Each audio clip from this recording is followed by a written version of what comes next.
Tenemos a Antonio, ya lo estoy viendo ahí, tenemos a nuestro buen amigo Antonio Ferreiro, director de compras de Acciona Energía, un ejecutivo que está todos los días fuera de España. Nunca sabes dónde lo vas a encontrar, en qué país del mundo vas a hablar por teléfono con Antonio. Es una cosa imposible. Nunca acertarías, porque un día te está en América, otro día te está en Asia, otro día te está en África, otro día te está en Alemania. Bueno, pues creo que esa es una oportunidad muy importante, la que tenemos hoy con Antonio. Vamos a centrar un poquito más, todos los que ya estáis pensando en que es importante, hay oportunidades, hay posibilidades en el sector energético para desarrollar proyectos, como decía Carlos antes, no para participar en un proyecto de una multinacional, sino para desarrollar, protagonizar un proyecto, pues es muy importante atisbar las oportunidades, pero también es muy importante conocer las reglas de juego, conocer cómo se mueven las cosas en el mundo energético. Y para eso, pues contamos hoy con un experto de primera dimensión y de primera magnitud. Yo conozco a Antonio desde hace ya muchos años. He tenido la suerte de conocerlo hace muchos años, porque yo ya soy un poco mayor y lo recuerdo cuando hizo el Executive MBA en la Escuela de Negocios Caixanova. Desde entonces, pues hemos mantenido una vinculación intensa en todo este tiempo, porque Antonio es una persona que cree de verdad en la formación a lo largo de toda la carrera profesional. Y tanto es así que no hace mucho tiempo, pues también hizo un programa emblemático ya en Galicia Business School, que es el programa Remasterízate, el programa de actualización y desarrollo directivo, hace ahora 2 añitos. Pero bueno, no solo eso, es que él es PDD por el IES, una grandísima escuela de negocios, como todos sabemos. En ESADE también ha desarrollado un programa interesantísimo. Es una persona que bueno, pues se ha seguido formando sobre liderazgo digital, está siempre al día. Si lo digital se impone, hay que digitalizarse. Él ya está digitalizado. En la Universidad de Navarra, como os decía, pues hizo el PDD y siempre ha estado formándose, es ingeniero y bueno, es una persona, es realmente pues el típico perfil de profesional global, que se mueve en un mundo global. Muy interesado siempre y domina algo que creemos que es fundamental y lo hemos vivido ahora en esta crisis, que es la supply chain, todo lo que es la gestión de la cadena de suministro. Ayer todavía el presidente de la Xunta decía algo que a veces conviene recordar porque se olvida demasiado al sector privado cuando las cosas no van bien.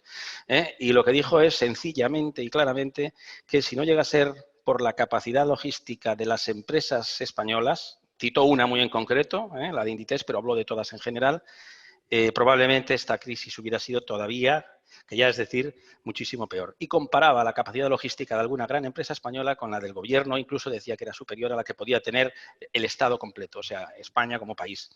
Bueno, pues evidentemente para eso hay que conocer bien.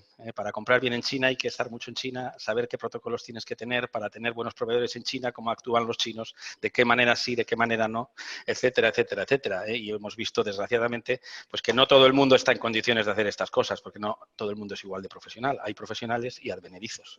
Cuando estás en manos de advenedizos, pues igual la compra no sale bien. Si estás en manos de profesionales como Antonio, seguramente la compra saldrá bien.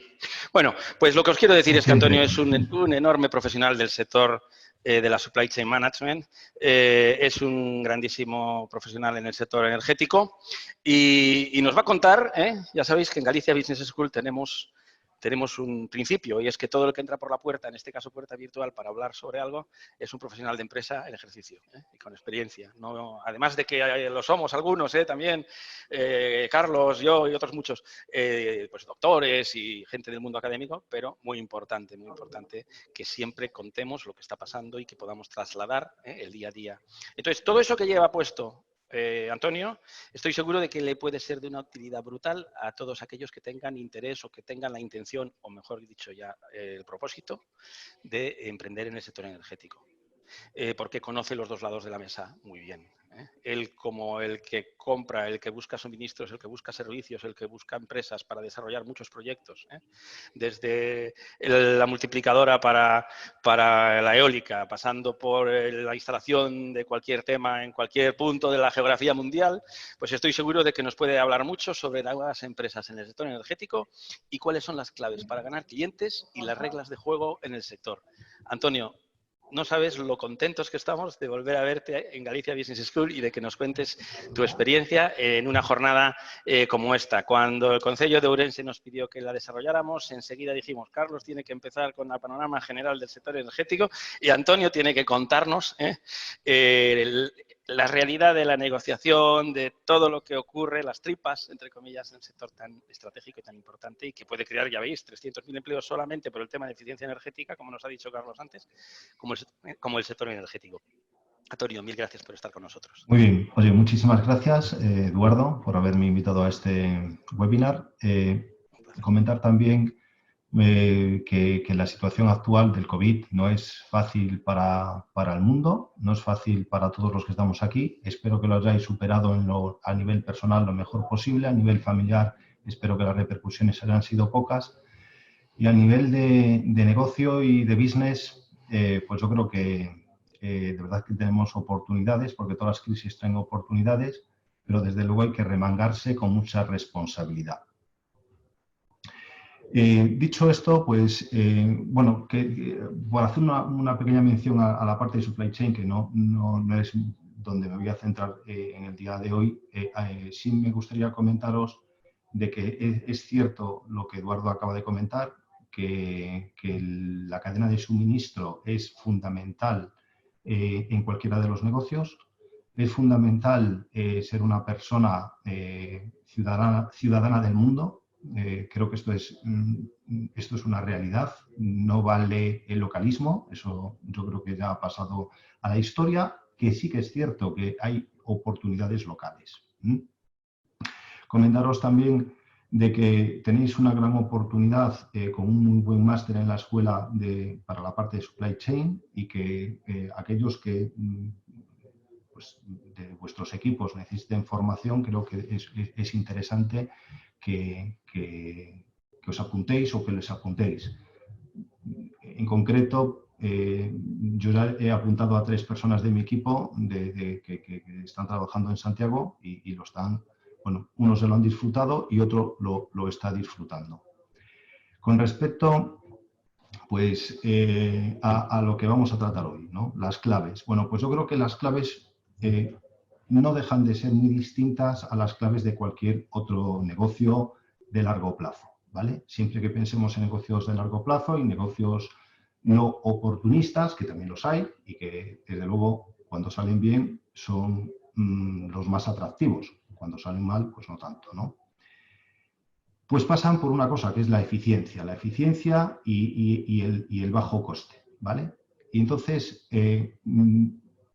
hay una realidad que de alguna manera Carlos ya la ha mencionado y que yo creo que me gustaría reforzarla, y es que la nueva crisis a la que nos vamos a tener que enfrentar pasa por la transición energética y pasa sobre todo por las renovables, ¿vale? Los negocios renovables yo creo que pueden jugar un papel muy importante para salir de esta situación de la que estamos viviendo. Y lo que hay que valorar es hacia dónde queremos apuntar, ¿no? Si nosotros queremos apuntar hacia pues una utility scale o si queremos apuntar más hacia una generación distribuida. Si nosotros queremos apuntar más hacia una utility scale, pues la situación es un poco compleja desde el punto de vista de que la dimensión y la capacidad financiera que se requiere es muy alta. Si queremos ir a una generación distribuida, pues digamos que esto es más asequible para todos. Y quizás la oportunidad local existe más en la generación distribuida, mientras que la utility scale es de un carácter más global. ¿Qué es lo que yo puedo ofrecer? Bueno, pues lo que puedo ofrecer, y eso es lo que tengo que valorar hacia dónde me quiero dirigir, es si quiero dar un servicio de venta de energía, si lo que quiero es tener un negocio de distribución tecnológico, si quiero ser un instalador o si quiero ser un mantenedor. Pero es importante que en la cadena de valor que tú te quieras posicionar, y de verdad que esto siempre es fundamental, siempre trabajéis con el concepto de eficiencia y del coste de generación de electricidad. Porque si no somos capaces de trabajar con ese concepto, seamos mantenedor, seamos instalador o seamos distribuidor tecnológico, lo que va a ocurrir es que el negocio no se va a llevar a cabo y vendrá otro y te lo saque.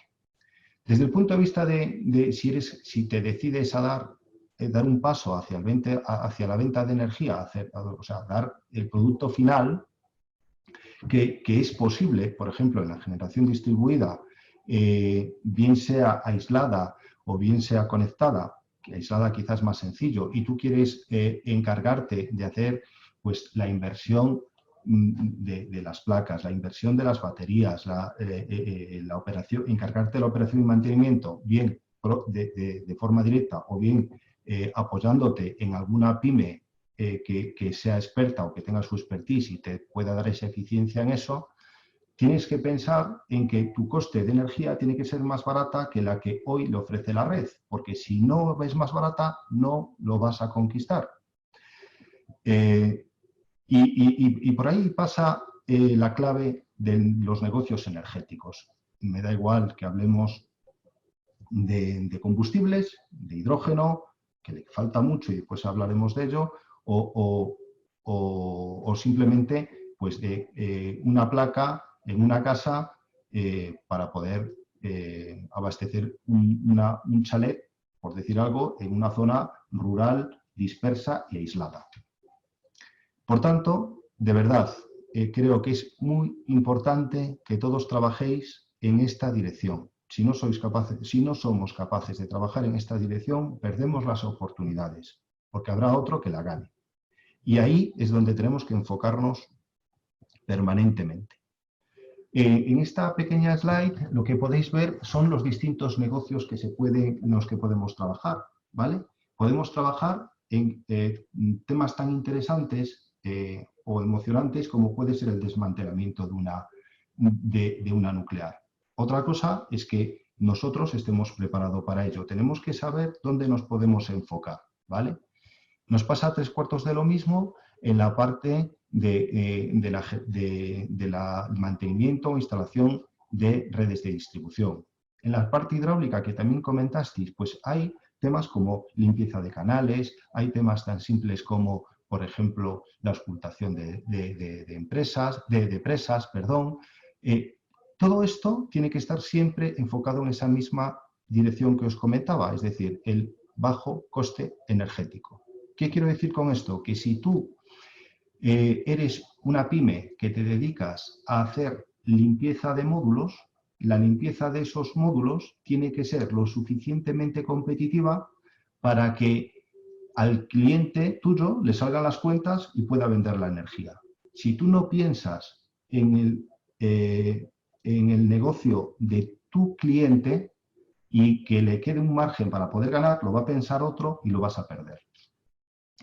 En el tema de las microredes, que lo podéis ver ahí, pues pasa 3/4 de lo mismo. O sea, tenemos que trabajar en ver si tiene sentido o si somos capaces de ofrecer algo atractivo a nuestros clientes. Si resulta que nuestro coste energético de la red distribuida es mayor que por estar conectado a la red, difícilmente vamos a ser capaces de convencer a la población o al usuario final de que cambie a una generación distribuida independientemente de que siempre existe el concepto de sostenibilidad detrás, ¿vale?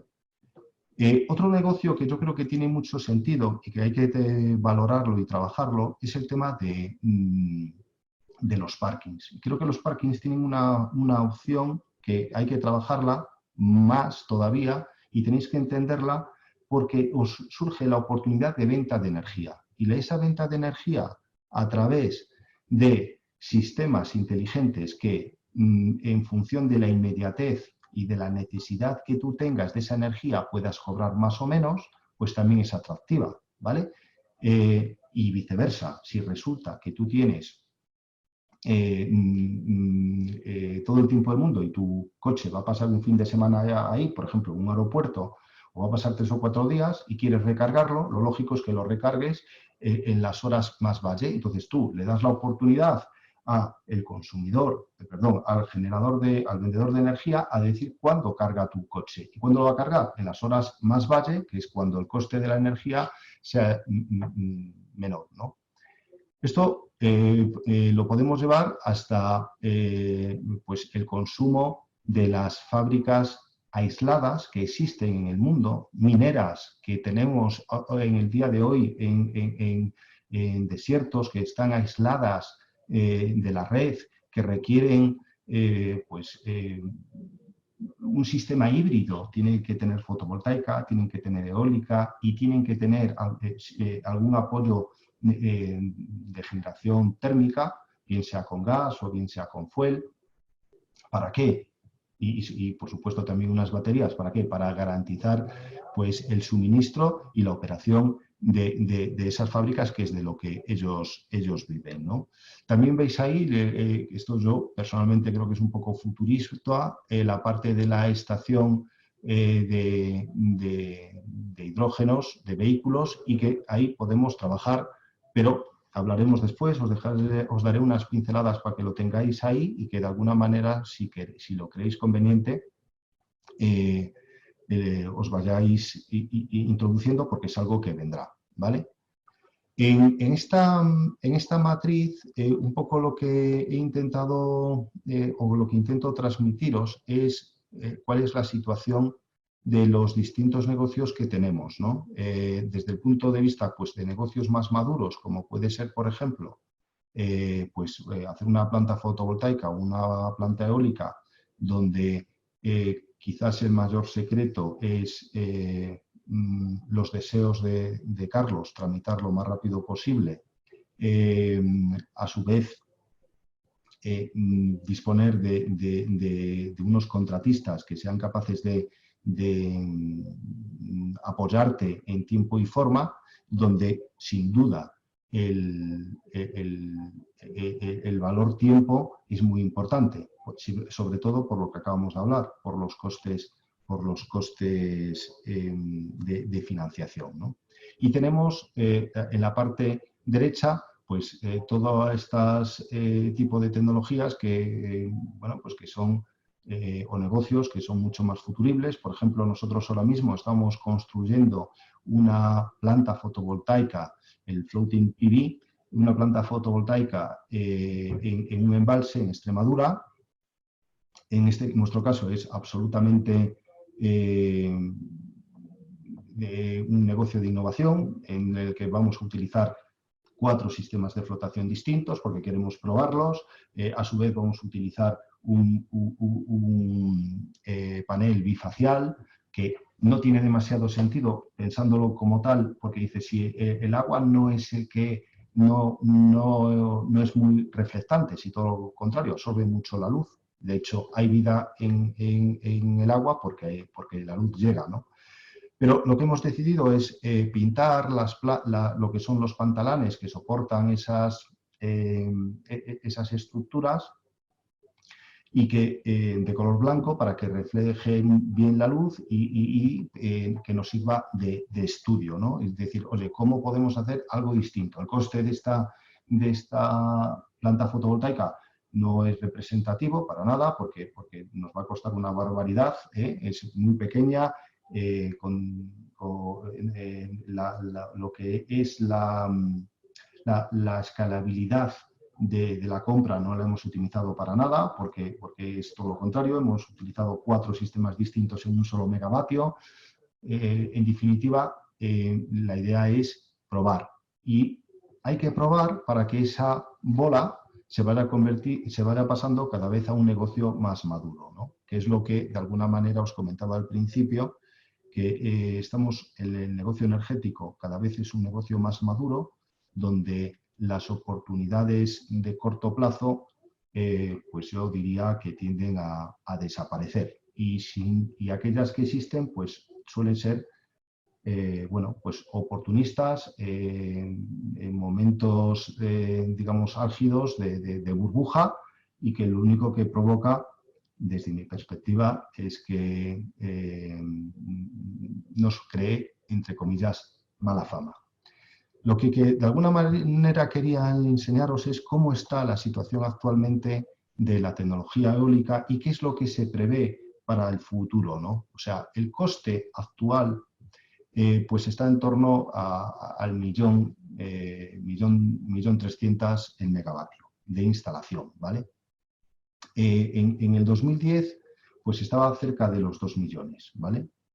¿Qué se espera para el futuro? Bueno, pues lo que se espera es que los precios estén por debajo del millón el megavatio. Y todos decimos, coño, ¿y a qué es debida esta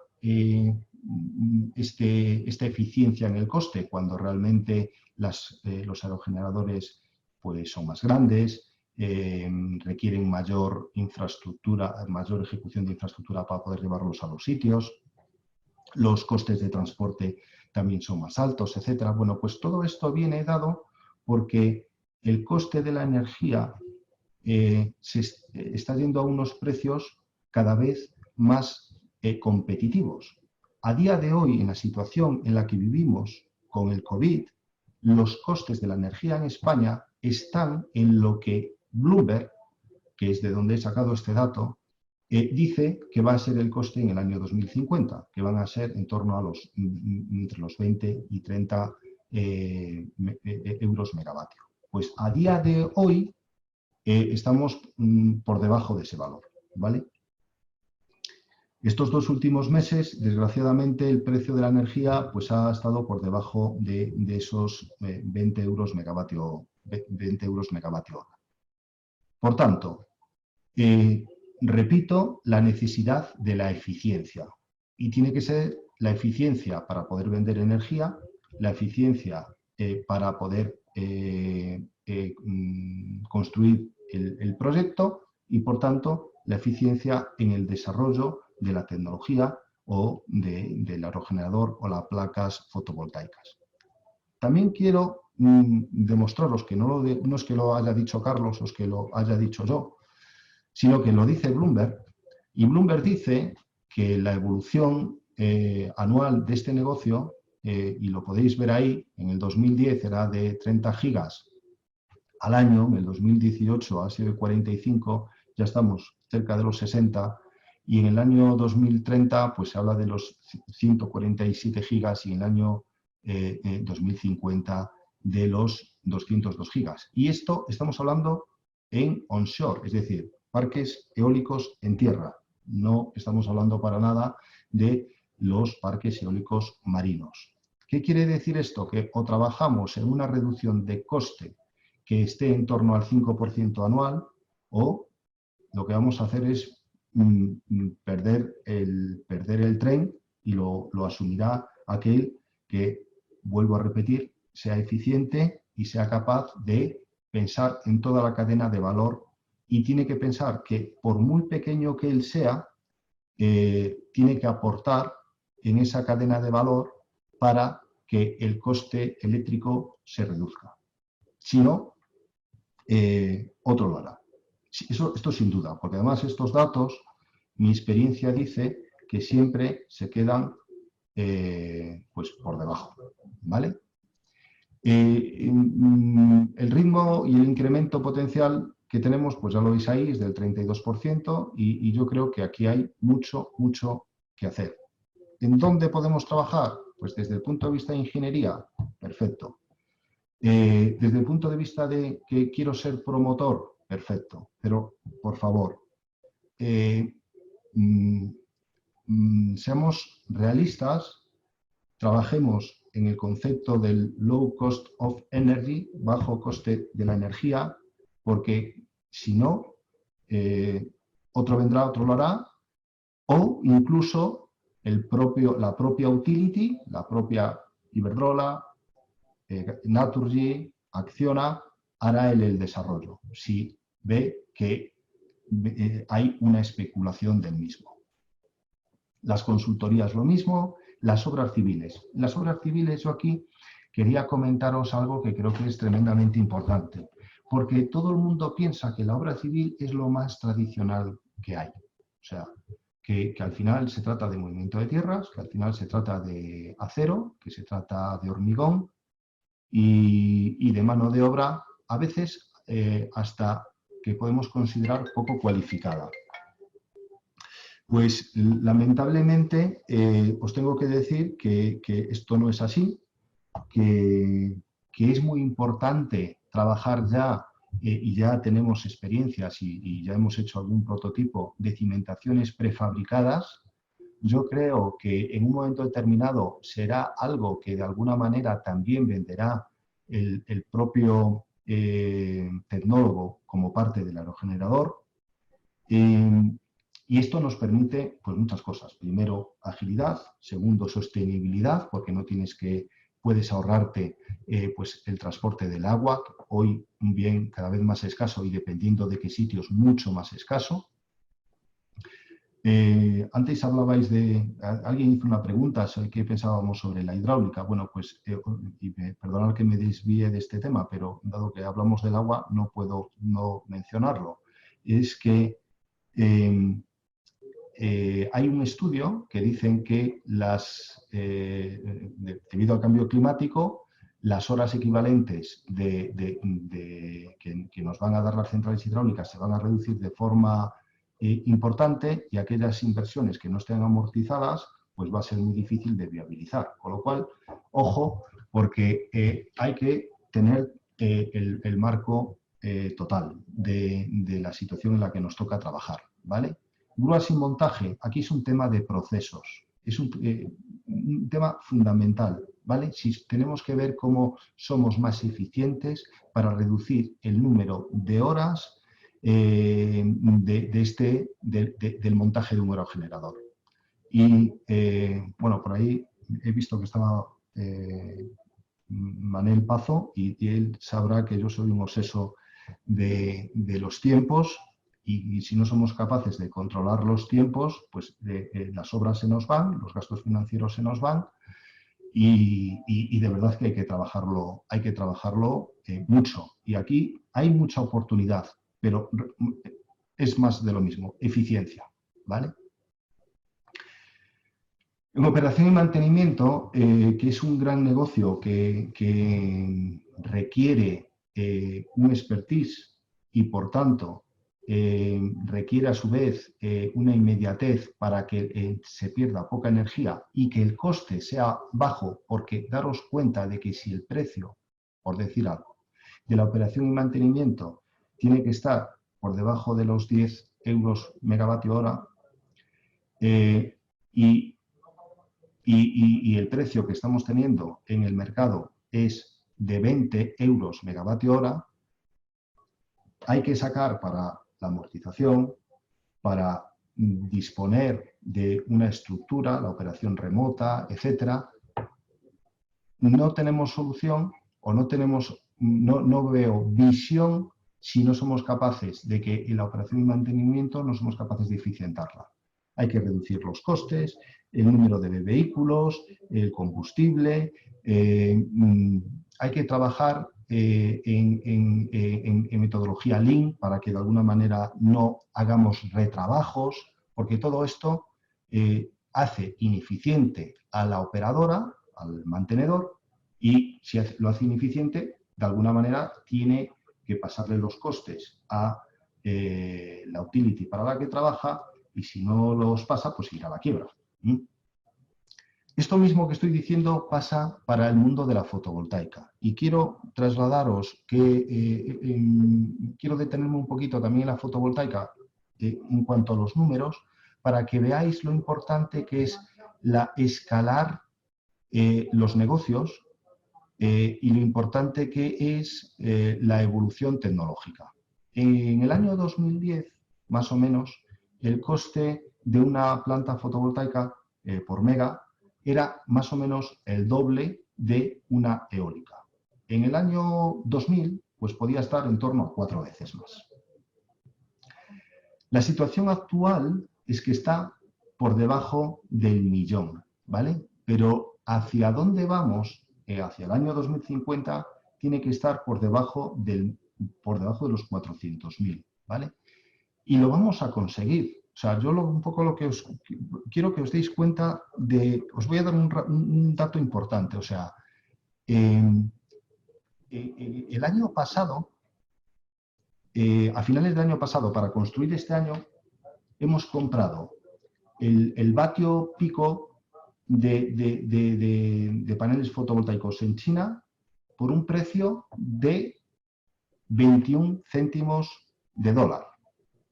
¿A cómo nos están ofertando hoy para el año 2021? A 18 céntimos de dólar. Estas cifras llaman la atención. ¿Y por qué se consigue esto? Porque tecnológicamente ha evolucionado muy rápido, la escalabilidad ha sido brutal y se ha convertido, y ya sé que a los tecnólogos no les gusta decir esto, pero en una commodity, ¿vale? A su vez, esto tiene también su repercusión. Los costes de la electricidad que puede dar una planta fotovoltaica hoy son incluso más competitivos que una eólica. Y hemos visto cómo se han ganado concursos en Portugal el año pasado a 17 euros por megavatio hora. Y todos sabemos que en el Medio Oriente se ha ganado concursos por menos de ese valor, por en torno a los 10, 13, 15 euros o dólares megavatio hora. La evolución y la escalabilidad es brutal. Ahí también lo dice Bloomberg y os lo hago ver. No quizás al ritmo de la eólica y quizás la depreciación o el coste, la reducción de coste se cree que va a ser un poquito inferior, en torno al 4%, porque todo el mundo piensa que esto va a llegar a un límite del que no puede bajar. Mi percepción es que queda mucho trabajo, porque... ¿Y por qué digo esto? Porque creo que tecnológicamente vamos a ser capaces de meter más potencia por cada módulo. Creo, a su vez, que al meter más potencia por cada módulo, el coste de del resto de productos asociados, me da igual que sea una estructura fija, que sea un tracker, que sea la instalación del BOP, perdón,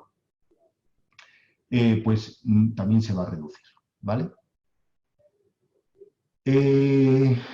Con respecto a la eólica, quiero despejar también un comentario que es muy fácil y todo el mundo dice, si tan barata va a ser la eólica, se puede llegar que de alguna manera eclipse a la... Perdón, lo estaba diciendo mal, perdón. Estaba diciendo que si la fotovoltaica va a ser tan barata, puede llegar a que eclipse a la eólica. Mi respuesta es no. ¿Y por qué? Muy sencillo, lo vais a entender fácilmente. La energía fotovoltaica es una energía muy estacional. Puede dar como máximo entre 8 y 10 horas en el mejor de los sitios al día. La eólica puede trabajar en el mejor sitio que tiene Acciona, pues casi llega a las 6.000 horas. Es un lugar muy concreto, que es Costa Rica, donde sopla un viento fantástico y hay algunas centrales de ciclo combinado que no dan esas horas. Entonces, yo creo que la ventaja que tiene la eólica frente a la fotovoltaica es pues, que el número de horas equivalentes que puede ofrecer son mucho mayor que el número de horas equivalentes que ofrece la fotovoltaica. En esta slide lo que quiero haceros ver es lo que de alguna manera ya explicaba, ¿no? Que la penetración es de un 2% anual de aquí al año 2030, ¿vale? Y que del 2030 al 2050 pues, se considera que crecerá un 22%. Quiero que veáis también cómo ha sido la evolución, y aquí me voy a detener un poquito, de la energía fotovoltaica en los últimos años. Y a su vez, cómo ha penetrado esto en los distintos países. Y cómo de alguna manera también el gobierno chino, creo que puedo decirlo así, controla también de alguna manera el precio del panel y no se desplome.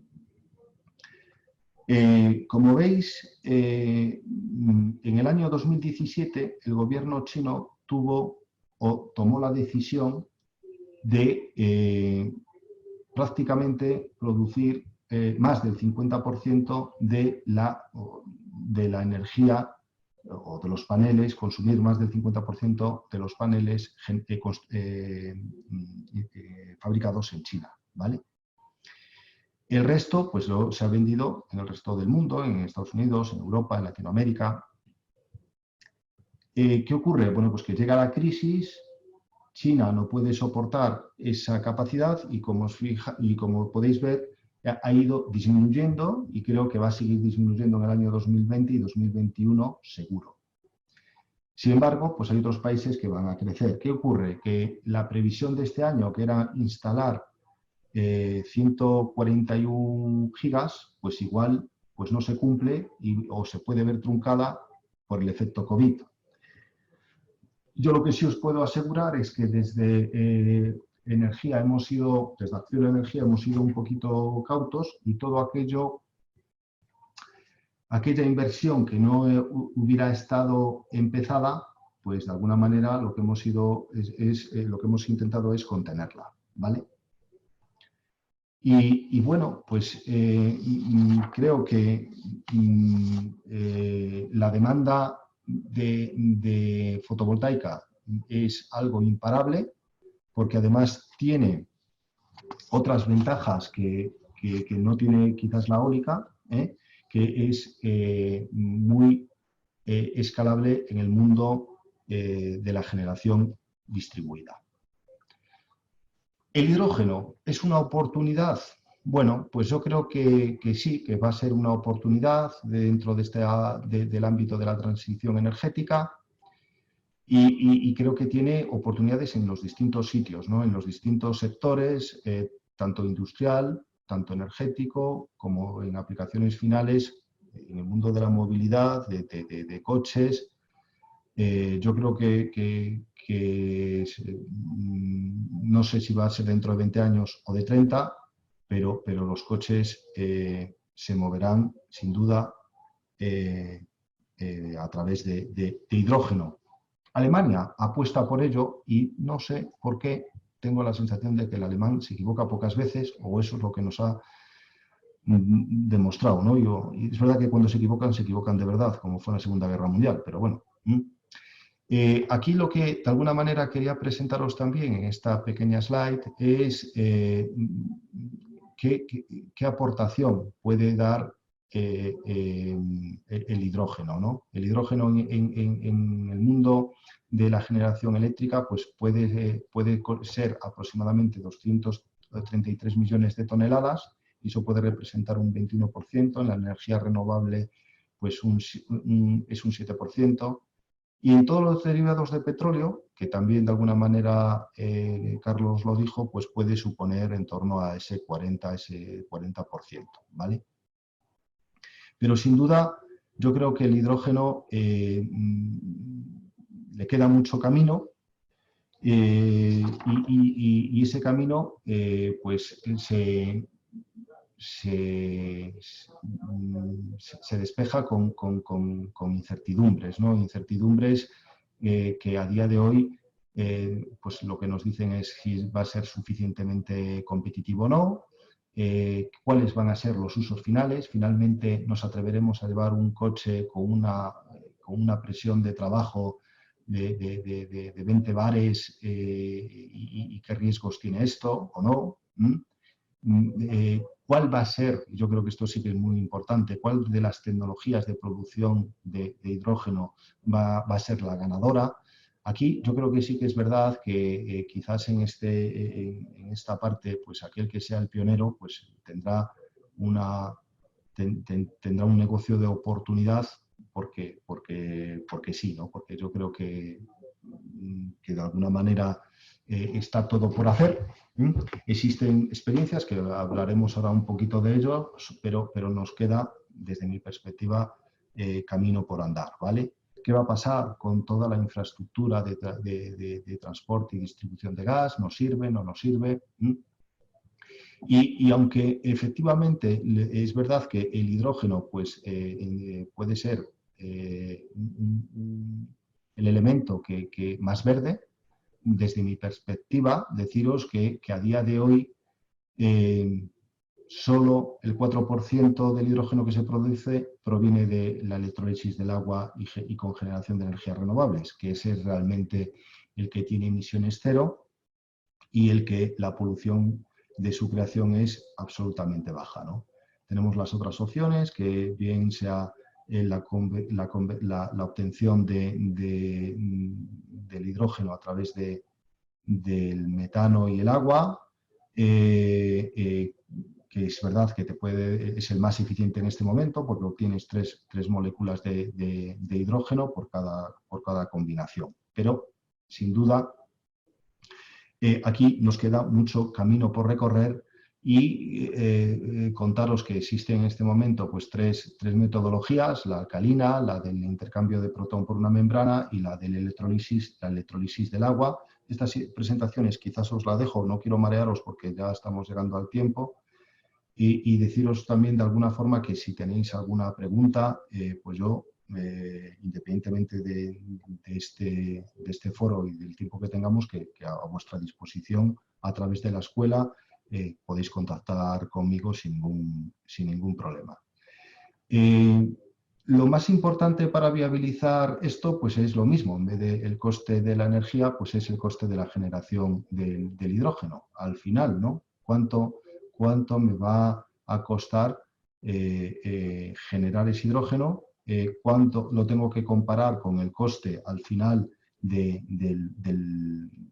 la energía convencional actual que tenga? Me da igual que sea 100% eléctrica o simplemente el gas natural que disponemos hoy o simplemente el fuel que disponemos hoy. A día de hoy, la opción de electrolisis del famoso hidrógeno verde está fuera de lugar, no es competitivo, y el hidrógeno azul, bueno, pues está ya en valores que podría considerarse competitivos, ¿no? Tenemos muchas oportunidades de hacia dónde podemos ir o hacia dónde podemos utilizar este tipo de producto. Sin duda, la opción de mezclarlo con gas a día de hoy es el más factible, ya se está utilizando. El límite máximo de las instalaciones, si no recuerdo mal, está en el 20%, ¿vale? Y aquí yo os diría a todos que tenemos posibilidades de pasar al 30-40%. Esto implicaría cambiar la reglamentación. Posiblemente las redes de distribución actuales de gas no cumplan con las necesidades que requiere este nuevo elemento, ¿no? Desde el punto de vista de la potencia, bueno, pues podemos generar electricidad, bien a través de turbinas, puede ser utilizado como combustible. Hoy ya hay experimentos en el mundo de los buses, como de autobuses, como ha dicho Carlos, y a nivel industrial para la generación de calor, ¿no? Aquí os dejo algunos puntos de los usos más existentes que a día de hoy, a corto plazo, hacia dónde vamos, que es lo que os decía, una distribución con un 30% de mezcla de hidrógeno en el gas natural, y a largo plazo pues sería que esto pues lo podamos utilizar en nuestras calderas de casa o incluso en nuestros coches, ¿vale? De la parte de aplicaciones de hidrógeno, yo creo que en cuanto a almacenamiento, creo que nos queda mucho recorrido. Os he dejado ahí algunos números para que sepáis hacia cuánto se estima el coste actual y para que de alguna manera veáis que hoy le queda mucho por recorrer. Con respecto al almacenamiento, a mí me gustaría comentaros que a día de hoy lo más viable pues, es el uso de las baterías del ion litio. A las baterías de ion litio le está pasando exactamente lo mismo que lo que ocurrió con los módulos fotovoltaicos. Su precio cae de forma vertiginosa y ahí tenemos una oportunidad importante. ¿Qué es lo que ocurre? Que tiene su limitación técnica. ¿Que esta limitación técnica hacia dónde nos lleva? Bueno, pues que el número de horas de almacenamiento se reduce y eso implica que pues, pueda ser para un negocio más doméstico o más industrial. No tiene sentido desde el punto de vista de utility scale, aunque es verdad que también se está utilizando, y esto es algo que conviene que lo sepáis, para dar estabilización a las redes. Se está vendiendo esto en redes muy débiles, como por ejemplo pueden ser las redes australianas, que son redes poco malladas. La aportación de disponer de una hora de almacenamiento, pues esto le permite al sistema pues una garantía que las energías renovables fotovoltaicas y eólicas hoy no dan. Si nos vamos a un tipo de almacenamiento más estacionario, aquí nos complicamos, ya nos tenemos que complicar un poquito más la vida y tenemos que pensar en algún modelo de almacenamiento bajo sales. Si no lo hacemos mediante almacenamiento bajo sales, pues la probabilidad, o mejor dicho, la viabilidad del coste de esta tecnología hoy pues es compleja, ¿vale? Nos pasa, digamos que el futuro viene hacia el hidrógeno, cómo podemos almacenar hidrógeno, a través del uso de la energía excedentaria que se puede producir, por ejemplo, imaginaros la energía eólica por la noche, donde hay poco consumo, si pudiéramos utilizar esa energía, que a lo mejor es muy barata, en producir hidrógeno, y ese hidrógeno somos capaces de almacenarlo y después utilizarlo para convertir en energía, pues eso sería, digamos, el punto ideal. Hay que trabajar en ello, hoy no está, hoy no es viable. Bueno, mejor dicho, hoy existe, lo que pasa es que no es competitivo, es lo que decíamos antes, eficiencia y bajo coste energético. Y si no somos capaces de ir por ese camino, pues de verdad que el futuro lo tenemos complicado.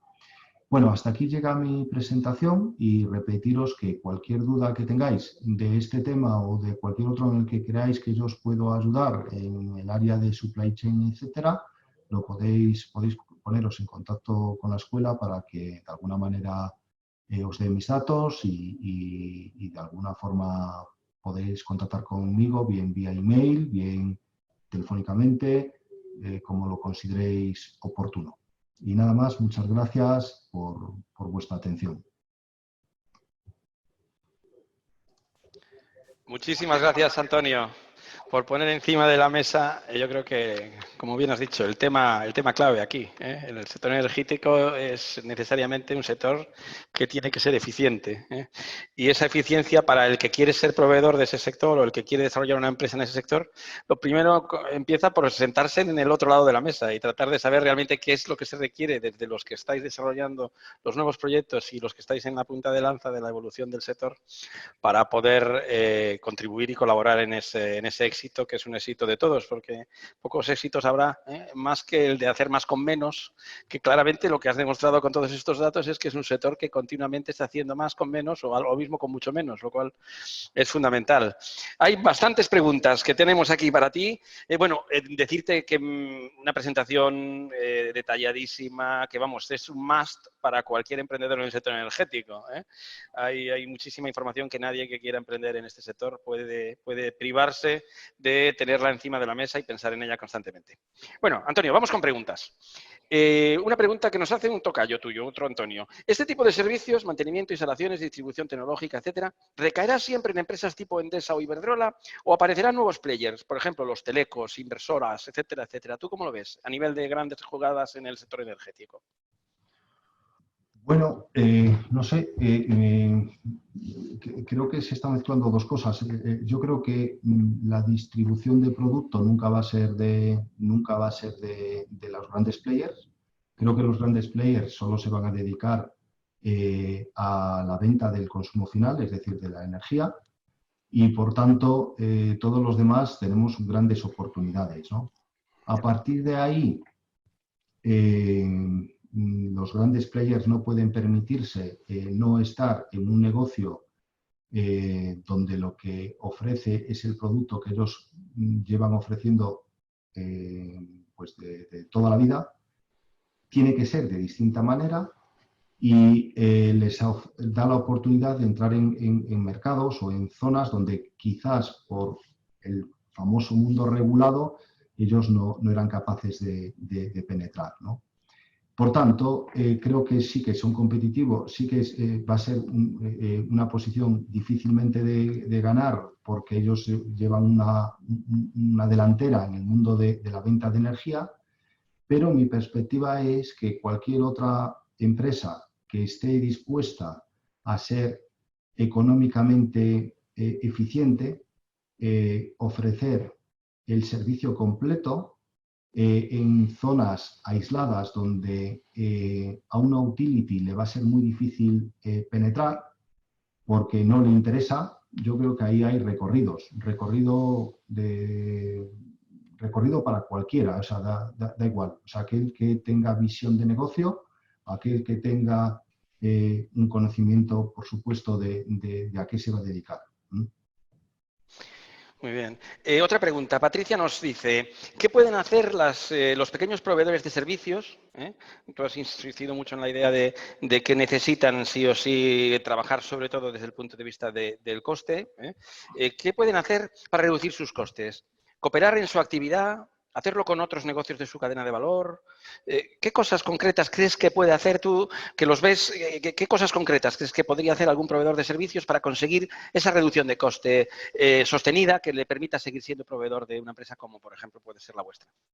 Bueno, yo creo que aquí lo más importante es la cooperación y el trabajo en equipo con la propia utility o, bueno, no tiene por qué ser utility, ¿eh? ¿Qué quiere decir esto? Que si no somos capaces de sentarnos en una misma mesa para buscar el fin, que al final es que el coste de mantenimiento sea menor y, por tanto, que los costes del mantenedor sea menor, no tiene sentido. ¿Qué es lo que hay que hacer para esto? Bueno, pues muy fácil.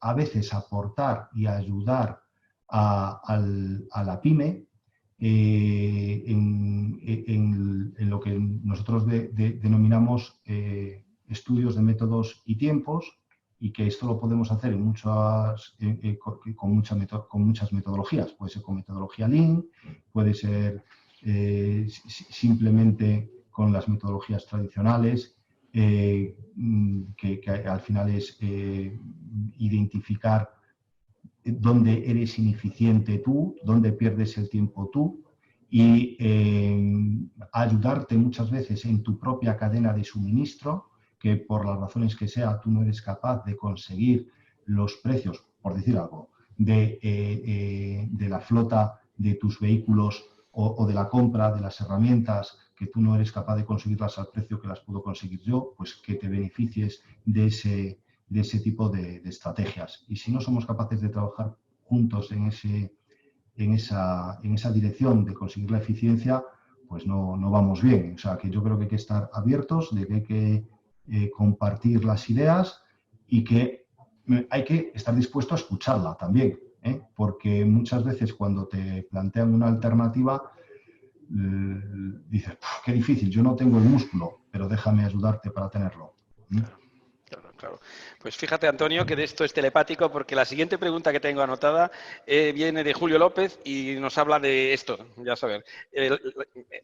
Pones en valor la importancia de la gestión eficiente y nos pregunta, ¿tenéis ejemplos o conocéis casos de implantaciones de metodologías Lean en la cadena de suministro del sector energético? ¿Cómo pueden ser determinantes para lograr un cambio cultural en el sector en busca de mejora continua y eliminación del despilfarro? Bueno, pues esto es un trabajo que nosotros llevamos haciendo durante los últimos 7 años y lo hemos hecho tanto en el mundo eólico como en el mundo fotovoltaico, ¿vale? ¿Y qué hemos intentado mejorar? Pues esos tiempos muertos que al final pesan, porque es hora de mano de obra que no disfruta nadie, que es hora muerta, ¿vale? En definitiva, de verdad que aquí tenéis que dejaros guiar. Si tenéis la oportunidad de poder trabajar con una empresa que os ayude, fenomenal, y si no, tenéis que buscar la manera de buscar un consultor que os ayude a ser más eficientes que el resto. Esto es así, ¿eh? Y de verdad, o eres capaz de hacer el mismo trabajo con menos recursos o no vas a ser eficiente y eso te va a obligar a que alguien vendrá y te saque la plaza. Por muy elemental que sea tu trabajo, es igual. O sea, me da igual que hagas movimiento de tierras, que hagas operación y mantenimiento, que hagas montaje. Los procesos, de verdad, que es donde está la clave. Antonio, me vas a permitir un paréntesis. Me queda una pregunta de Nerea que te haré en un momento, pero te estoy escuchando, estoy viendo esa presentación, estoy viendo cómo en 10 años se reduce a la mitad el coste de instalación de una tecnología eléctrica. Ahora que somos pocos y nadie nos oye, os voy a contar un caso. En un país que se llama Xlandia, a mí se me ocurrió hace algún tiempo hacer un cálculo. Vi el presupuesto de una universidad pública de Xlandia y lo dividí por el número de títulos que se expedían al año. El resultado era 53.000 euros año título de esa universidad. Más o menos el mismo de 10 años antes. Bueno, claro, la eficiencia parece que es muy importante para poder sacar adelante un país y sacarlo de manera sostenible y desarrollada. Y un poco en esa línea va la pregunta de Nerea. Nerea nos dice, oye, ¿todo el esfuerzo de reducción de coste que hacéis las empresas energéticas se traduce en caídas del precio del recibo? ¿Qué incidencia tienen los impuestos en que esas reducciones en costes no las veamos, no las notemos en casa? Bueno, yo creo que esta pregunta la puede contestar casi mejor Carlos que yo, que tiene mucha más experiencia que yo en esa parte.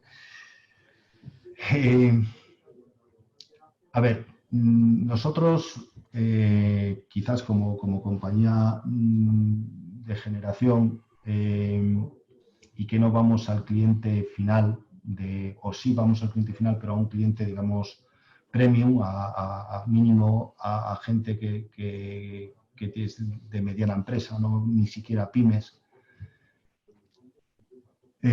Ahí sí que se nota, ahí se nota muchísimo, porque estamos haciendo al día de hoy estamos cerrando PPAs, que al final no deja de ser unos acuerdos de venta de energía, que nos comprometemos pues durante un periodo, 5, 10, 15 años, dependiendo primero si la legislación te lo permite.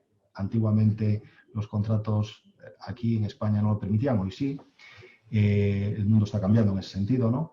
Y eso, de alguna manera, te permite a ti pues, minimizar tu riesgo porque digamos que el vaivén del mercado lo soportamos conjuntamente en el cierre de ese acuerdo a largo plazo y lógicamente, con un índice de escalada pues, que lo podemos indexar a lo que queramos, al coste del pool, al coste del petróleo, de lo que queramos, ¿vale? Los impuestos, pues por desgracia, eso es algo que yo creo que nosotros poco podemos hacer, salvo desde el propio lobby de las grandes utilities. Igual quizás Acciona Energía ahí poco puede aportar. Todos sabemos que hay una serie del impuesto de la electricidad, todo lo que conlleva, tenemos a mayores los IVAs, etcétera. La realidad en el día de hoy es que quizás estamos asumiendo pues todo eso, esa transformación del sector energético pues, en base a impuestos, que es un poco injusto para el consumidor final. Creo que esto es algo que de alguna manera en España va a tender a cambiar y a desaparecer, no le va a quedar otra. Y Esto, por ejemplo, en otros países no existe y de verdad que nuestra competitividad y nuestra eficiencia en reducir el coste energético se transmite directamente en el recibo o en el contrato del cliente final. Pero, repito, a nivel de usuario no puedo darte la respuesta que te gustaría escuchar. Lamentablemente es que estamos impuestos a lo que estamos impuestos. Muy bien, muchísimas gracias, No sé si Antonio. Carlos, igual tú quieres aportar algo más en esto, porque yo creo que tú lo puedes explicar mucho mejor que yo. Bueno, vamos a contestarle, ¿no? A contestarle, mira, lo que pagas en tu recibo en casa, le digo a Nerea, lo que pagas en tu recibo en casa, aproximadamente el coste de la energía es un 40% o menos, un 30-40%. Quiere decir que la variación que haya en el precio, vale. ¿Qué sucede además con esto? Por ejemplo, ahora estamos en una crisis y ha bajado la demanda y por lo tanto ha bajado el precio de la energía, que decía Antonio, estamos vendiendo a 20 euros megavatio hora. ¿Qué va a pasar con eso? Pues que cuando baja el precio de la energía, porque bajó la demanda, también bajan los recursos que recibe el gobierno y que recibe el sector para después pagar el resto.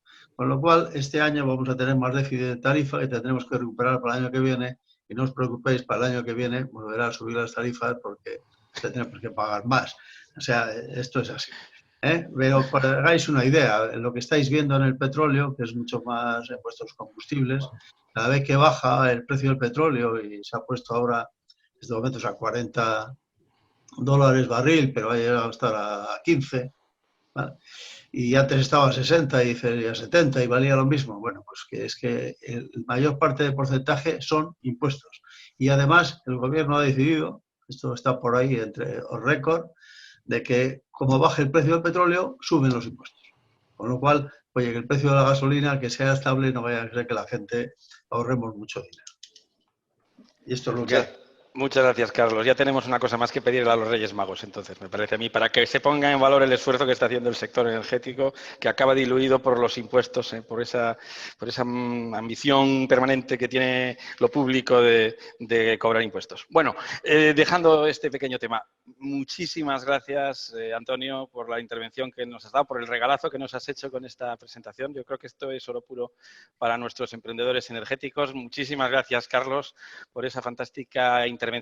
Recordaros a todos que esta jornada es una actividad que se desarrolla dentro del proyecto GeoAtlantic, que lidera el Concello de Ourense, y deciros, que no lo dije antes, que el Concello de Ourense pone esta jornada como el espoletazo de salida, la primera de las piezas de un programa que hemos llamado Programa Experto, Programa Experto en Emprendimiento Sostenible, Programa Experto Emprende Sostenible, que es una iniciativa en la que el Concello de Ourense, de la mano de Galicia Business School, vamos a formar a emprendedores de Ourense y su área de influencia, y emprendedores especialmente aquellos que están implicados, que están concernidos por todo lo que tiene que ver con el mundo del emprendimiento verde, el emprendimiento sostenible y el emprendimiento energético.